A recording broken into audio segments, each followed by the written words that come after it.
Hi guys, welcome back to this channel. In this tutorial I'm gonna show you how to delete saved picture from Pinterest.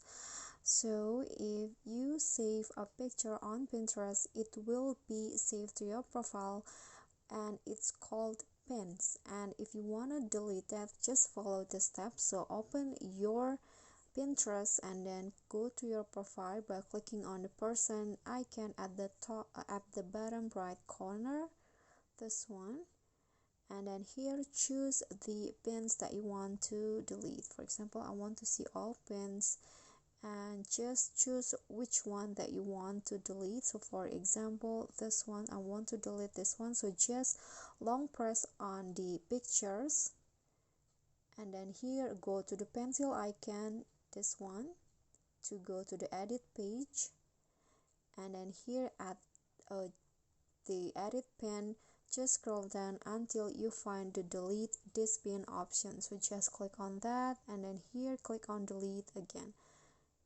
and now the pictures has been deleted from your save pictures or pins.